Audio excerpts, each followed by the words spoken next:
Welcome to day 240 of the New Way. I'll read Matthew 23, 1 through 7. Then Jesus said to the crowds and to his disciples, "The teachers of the law and the Pharisees sit in Moses' seat, so you must be careful to do everything they tell you. But do not do what they do, for they do not practice what they preach. They tie up heavy, cumbersome loads and put them on other people's shoulders, but they themselves are not willing to lift a finger to move them. Everything they do is done for people to see. They make their phylacteries wide and the tassels on their garments long. They love the place of honor at banquets and the most important seats in the synagogues. They love to be greeted with respect in the marketplaces and to be called rabbi by others." And I'll read Mark's version in Mark 12, 38 through 40. As he taught, Jesus said, "Watch out for the teachers of the law. They like to walk around in flowing robes and be greeted with respect in the marketplaces, and have the most important seats in the synagogues and the places of honor at banquets. They devour widows' houses and for a show make lengthy prayers. These men will be punished most severely." And let's look at Luke's version in Luke 20, 45 through 47. While all the people were listening, Jesus said to his disciples, "Beware of the teachers of the law. They like to walk around in flowing robes and love to be greeted with respect in the marketplaces and have the most important seats in the synagogues and the places of honor at banquets. They devour widows' houses and for a show make lengthy prayers. These men will be punished most severely." Jesus' criticisms against these teachers of the law included that they do not practice what they preach.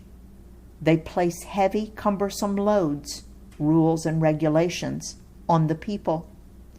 They don't help the people. They just enjoy punishing them. They want and crave people's approval, not God's. They don't protect the widow, but actually take her things for themselves. They pray to show off. They dress for attention.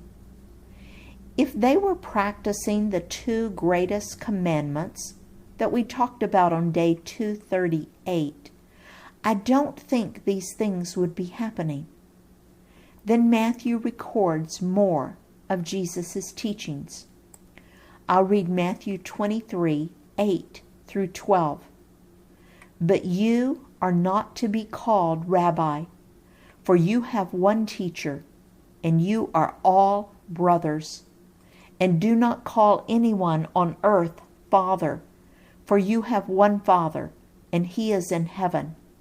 Nor are you to be called instructors, for you have one instructor, the Messiah.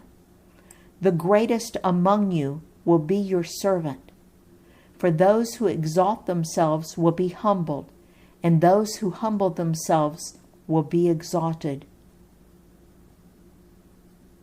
It's pretty clear.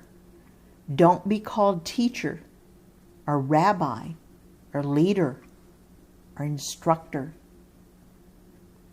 Now, I don't believe Jesus is talking about the title so much as our attitude toward the title. If you come into a room assuming that you are superior in any way to those that you teach, you are not obeying this teaching. I taught for years from a position of superiority.